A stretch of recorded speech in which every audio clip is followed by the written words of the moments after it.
これちょっとこの後どこでもいいんで押さえていただいて、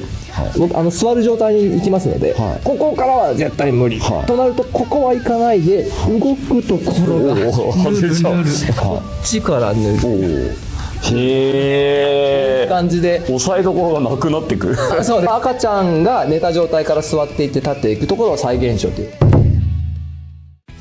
でこの今度は、アイキックスでやるインナーをオンにする12の秘訣っていうのがあって、またこれもちょっとお送りしておきますが、インナーのオンの感覚自体は一つのものなんですけど、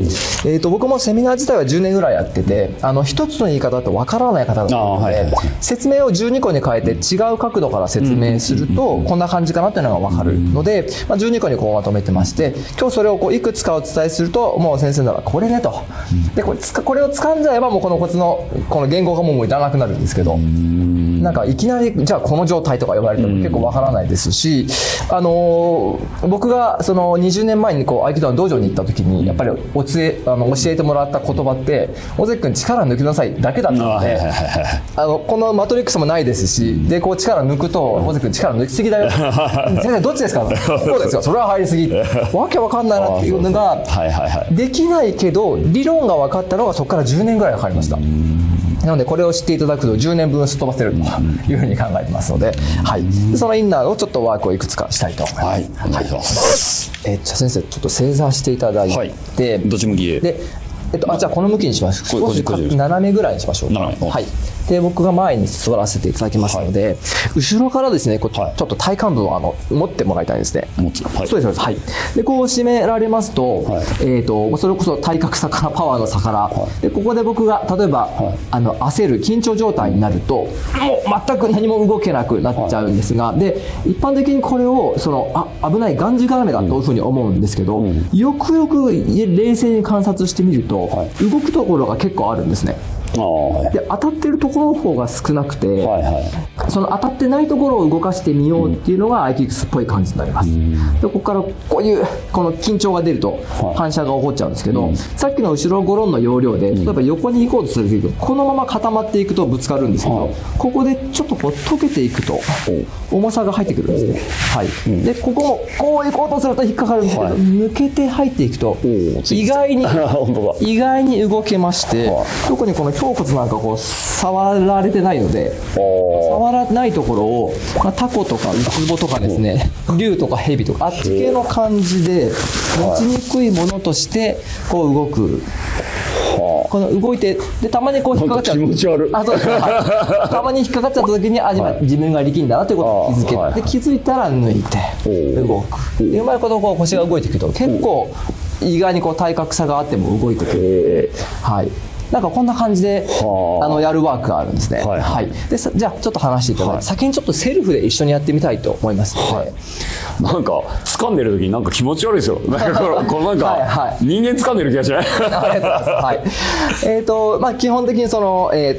背骨が後ろにその24個ありまして、で肋骨が12本で、ここはもう筋肉ないので硬い状態の方が変だっていうふうに考えてます。本来あれぐらいうにゃうにゃなはずだった我々がついついこうやって社会で頑張っているうちに固まっちゃったので、それをほぐしていこうという感じですね。で、じゃあ正座のままで大丈夫ですので、まずこの骨盤をこう回すワークがあるんですけど、どちらに回す？どっちでもお好きなようにこう回していただいて、股関節の上でこう回す感じです。ここにクリクリするポイントあるじゃないですか。これが動いてれば大丈夫です。これが体と一緒に。そうしましたら、じゃあ先に回す前に縦と横を分けますので、立てる、丸めるだけやっていただいてですか。そうです。でこれでアイキックスでやるときはですね、スピードが等速度で動けるようにやっていただくんですね。よく感じていただくとただ力みを減らして丸まっていくだけでいいはずが、ついこの腹筋群が働いてなんかちょっとググってなるとこないですかね。これずっと同じスピードで、よく僕が言うのが G の行ですね、ガ行ですね、ガガガガとかググググとかないように、作行かな行の音で動かしてみてくださいって言ってます。つまりスーとかヌーとかだと滑らかな感じなんですけど、ガ行が入ったところはアウターマッスルがこう動きを止めた瞬間、アクセルブレーキが同時に動いた瞬間なので、っていうのでこんな感じで。あれですね、こんなところですけど、スポーツオノマトペっていう何ですかそれ。その音で、はい、表現するのよくスポーツでもあるんですよ。スポーツオノマトペっていう言葉があるんですけど、そうなんですね。そのガとかスとかヌとかはいいなと思いながら今確かにそうやって言われるとガ行でガガガガって思いながら動いたらそのスとは動けないんで、なんか表現としては珍しい。なんかスポーツとか格闘技やっててヌとかスとはヌは特に聞いたことない音だったんでおもろいなと思ってあ、そうかと思って。でもよく感じていただくと、それこそ町地先生の達人の方の動きって結構ヌッと動く感じがあると思うので、ヌはなんかこのイメージしやすく、このゆっくりこうスーって等間隔で動くときはヌはなんかいいかもしれない。よかったです。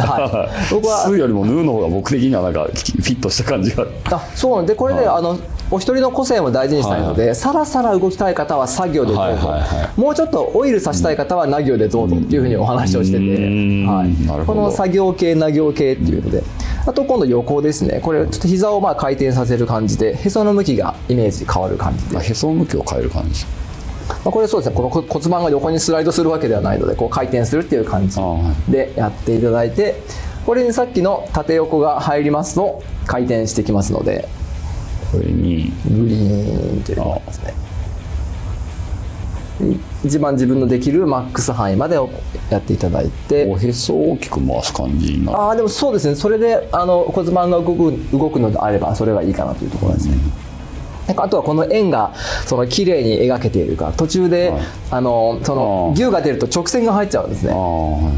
とか、あと速くなってくるっていうのが我々のこう気持ちがついつい交感神経が高ぶって焦ってくるので。でこの滑らかなこのヌーっていうのが、僕としてはインナーマッスル的な感覚だよというふうにお伝えしてますね。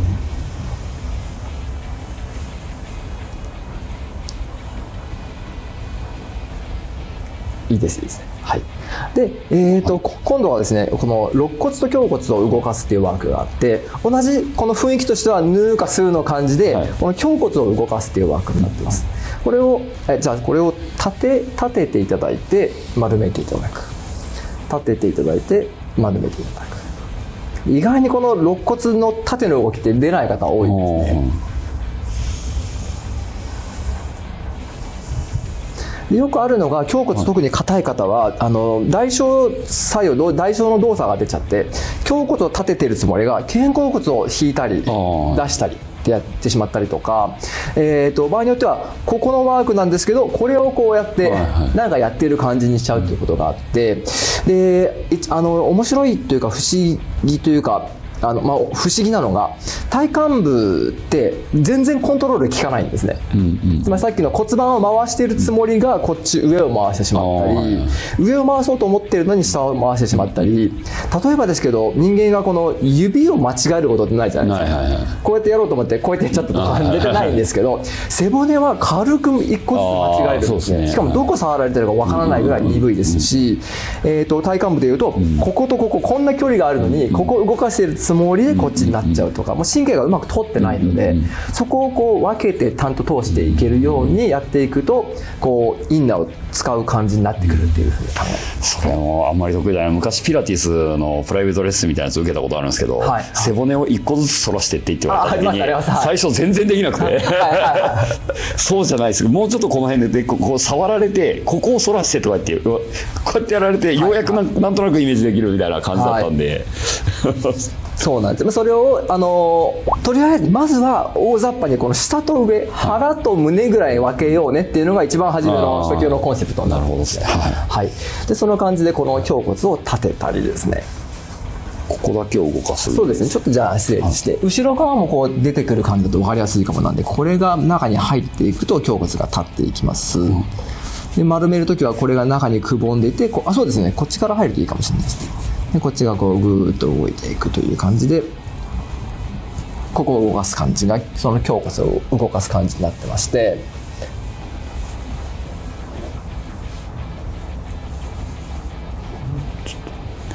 前に動かす時に力んじゃう。そうですね。でそれが癖が分かるとよくて、じゃあこっちの胸骨がこう立ってくる時にそのガガガが出ちゃうんだなと思うと、それ出ないような動かし方どんなのかなと感じていただくとさらに滑らかになってくるというところですね。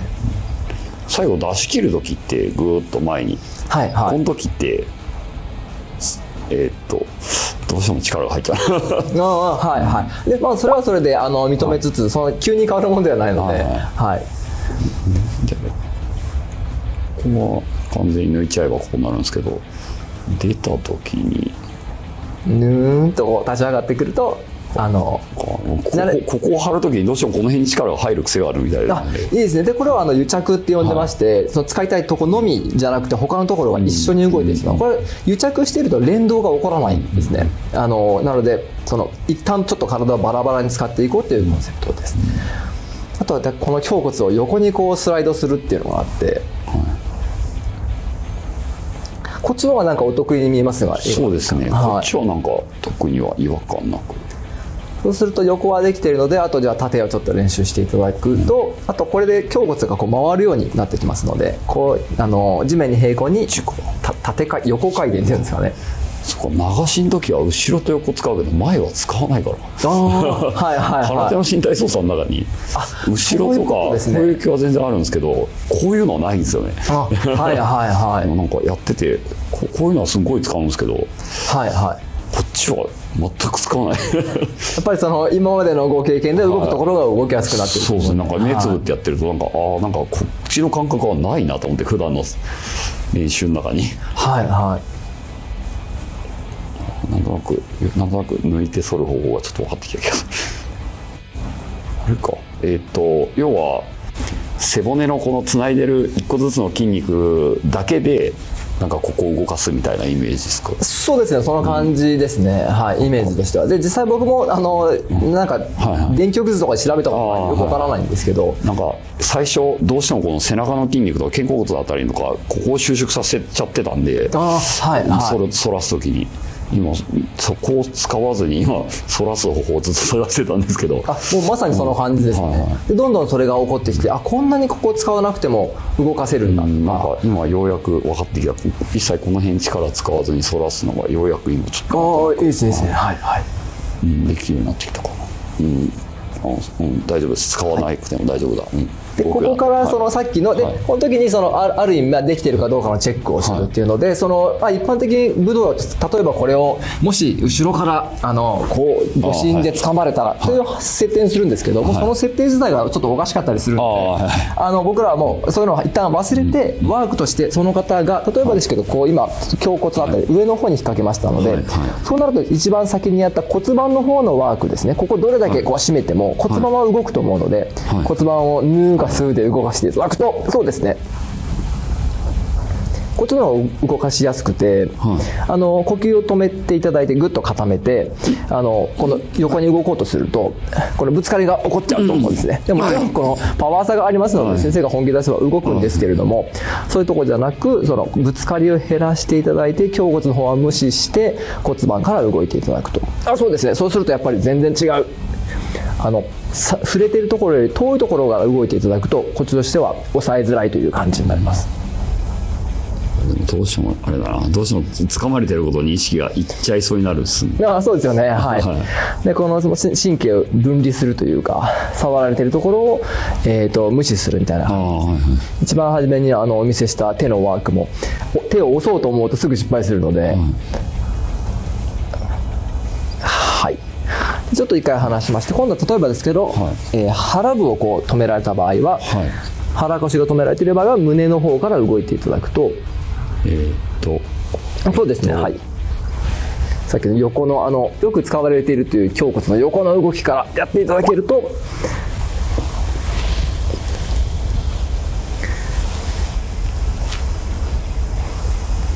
ちょっとこう止まりにくい感じになってくると。ありがとうございます。でこれ徐々にやりながら背骨肋骨を分離していって、軟体動物みたいな感じを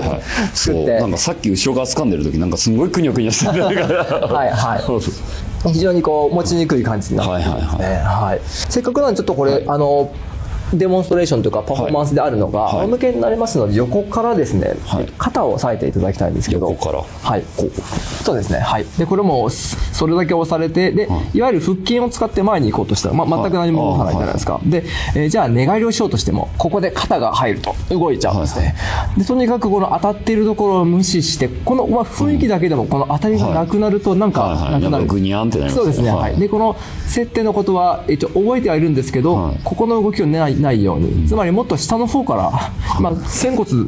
とか骨盤あたりだけ動かしてます。ただこれ骨盤単体で動いてるとまだ連動が起こってないので、こっちに力が来ないんですけど、ここから来た力がぐるっと抜けた抜けていくんですね。でまたこれちょっとこの後どこでもいいので押さえていただいて、僕座る状態に行きますので、ここからは絶対無理、となるとここは行かないで動くところが外れちゃう。もう一回この辺から押さえていただいて、ここは無理なのでこっちから塗る。へえ、感じで押さえどころがなくなってくる。そうですね、はい。赤ちゃんが寝た状態から座っていって立っていくところを再現しようというワークがある。特にお子さんがやっぱ1歳ぐらいの時の立ち方がインナーっぽい感じでこう揺らいで立ってるじゃないですか。あれのなんか進化の再現をしたいというのがありますね。おもろこれがそのグラップリングとかどれぐらい使えるかはまた別問題として、ただ体としては面白いと感じていただければ。そうですね、なんか押さえてるところがぐにゃってなって、なんすかね、なくなる、スルッと抜けていく、なんだろう、押さえどころがなくなっちゃうんですよね。まさにうなぎですよね。本当に、こう押さえてるのにずるって抜けていくのに、抜けてくって感覚はあるのに抑えるところがないんですよ。イメージとしては、不思議。ありがとうございます。はい。へでもいつも僕が思うのが、人間に筋肉はおよそ500で骨が200ぐらいのパーツに分かれてると思ったら、両手なんかで抑えられるわけがないので、例えばですけど体の大きい方に抑えられたら無理と思って、その思い込みで力を発揮できなくなるケースが結構あるので、それを取っていきたいというのが結構あるんですよね。普通に考えたらできますよっていうことが結構あるんですね。なるほど、面白いな。さっきの後ろ頃も同じで、いやそんな強い方が後ろから押されてたら後ろ行けませんよってつい脳で思っちゃうんですけど、パーツがバラバラで、僕体重54、5しかないので、30キロ弱の水が押さえてたら抑えれる、手じゃ抑えれるわけないじゃん、なるとそのワークも成功しやすくなるんで。54が俺現役の頃だったら普通にこうやってできちゃいますもんね。なんで54、5の多分米俵とかだったら先生だったら持てると思うんですけど、それが長い水の棒だったら持てるわけないよねとか、形が変わって持ちにくくなるっていうのがなんかそのメソッドの一番ポイントのそうですね。いやなんかこれ伝わるのかな、押さえてる感覚が伝えるのはそう難しい気がするけども、なんか押さえてるところがなくなるけど、なくなっていくのが分かってるのに抑えるところがない感じだな。なんかうまく言語化できないけどそう不思議な感じでした。はい、ありがとうございます。でここからですね、今度はちょっとせっかくなんで軸を作ってみようということで、先ちょっとじゃあワークやっちゃいますね。じゃあ立ち上がっていただいて、僕ここに来ますので、上から肩をこれ思いっきり大丈夫なので押さえていただいて、その先生の力、そうですね。で、上からのストレスに対しては、さっきのゴロン系のワークは効果を発揮しませんので、あーっとこう潰れていって重くなっちゃうんだけど、かといって負けてなるものかといって呼吸を止めて頑張ろうとすると壊れちゃいそうな感じがあるんですね。でここでやりたいのが、今回肩に触れていただいてますので、動くのがこっちになります。肩も動くんですけど、これ上から僕の動きを止めていただきたいんですけど、ここは止めれますけど、こっちは無理じゃないですか。無理です。しかも胸骨も動くので、さっきの2個分のこのタイヤが転がる感じがあるんで、先にさっきのくねくねをやります。なかなか抑えられないんですけど、気持ち悪いなこれ。上から押さえてるのにみたいな。でよくお感じいただくと、こっちの時はちょっと骨格へにゃってるんですね。で一瞬スッとするところがあってへにゃる。こっちもこうなるとしんどいですし、こっちもしんどいですけど、真ん中に一点あれっていう瞬間があると思うんですけど、ここのことを軸と呼んでまして、つまりこう大きな円をだんだんこうちっちゃくしていっで棒にすると、なんか意外にそのしっかりしたものの割に呼吸が通って普通の状態になってると。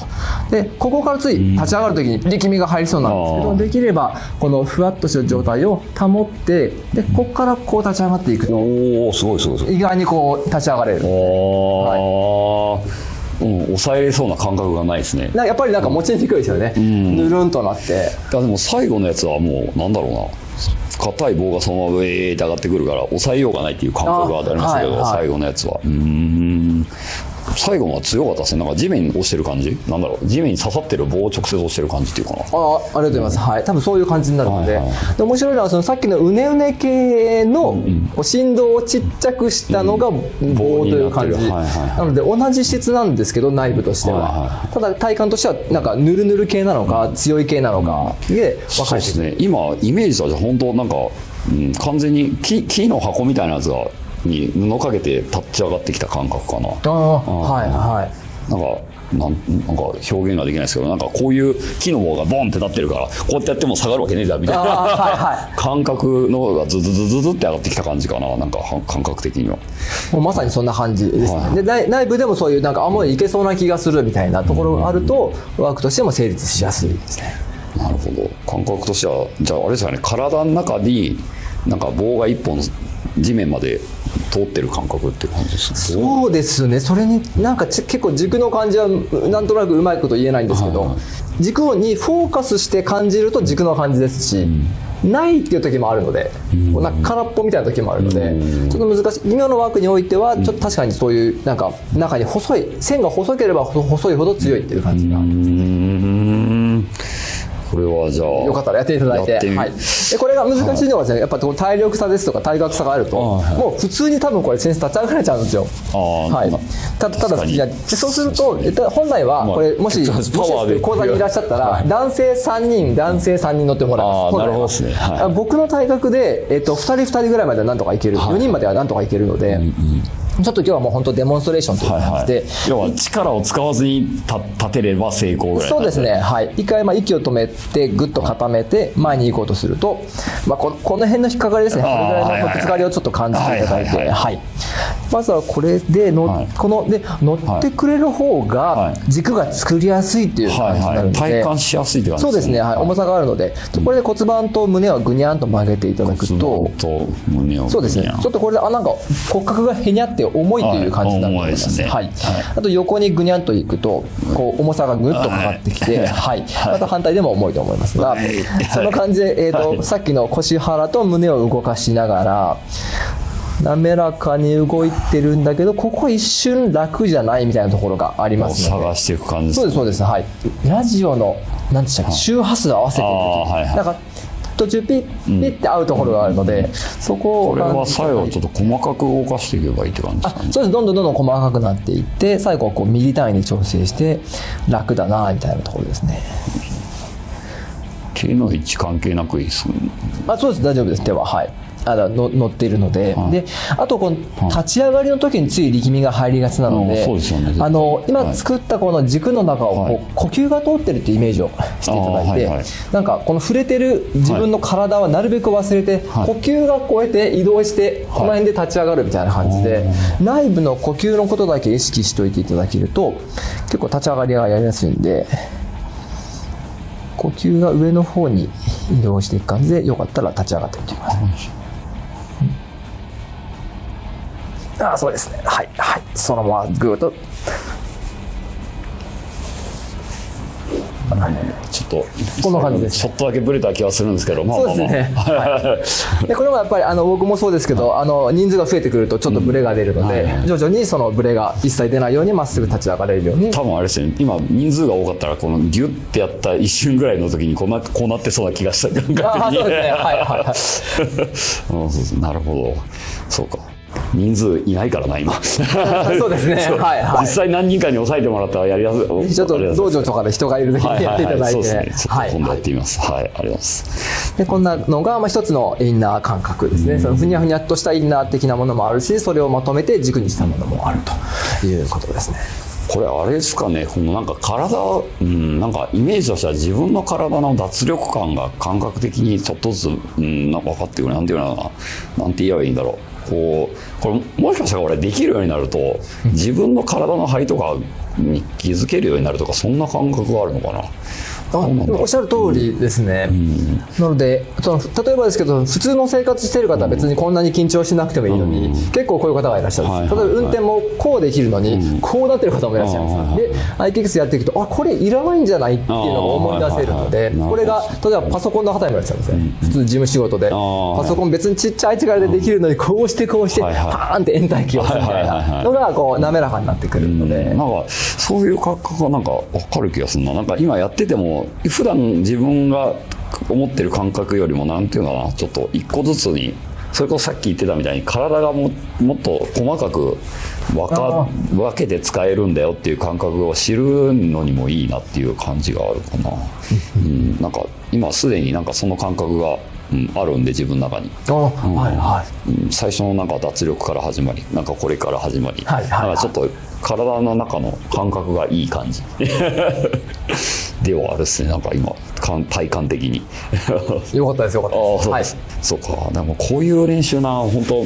何年前だろう、現役の頃にあまりにも体の使い方が自分的にも硬くてうまくあれだからってピラティスにレッスンに、プライベートレッスンちょっと2時間ぐらい受けに行ったことがあるんですけど、それ以来なんかこんな一個ずつを動かすっていう感覚は忘れてた気がする。そうそう、なるほどですね。ありがとうございます。このぶつかり、いろんなところがぶつかってる、これをなくしたらどうなるんだろうかっていう実験があるんですけど、こう引いてた人が柔らかくこう包むのと、あとちょっとだけ意識も関係してくるんで、一瞬こっち見てるのでふわっと見ていただいて、こういいよと、なるほど、と介護とかに応用できたりとか。今回は実際の組み手の中で攻撃が当たるか当たらないかを大きく左右するポジショニングの習得方法について解説していきたいと思います。ポジション技術を習得したいなら、まずこれからの3選ですね。1つ目、間合いの有効性を知る。2つ目、片手外ポジションの有効性を知る。そして3つ目ですね、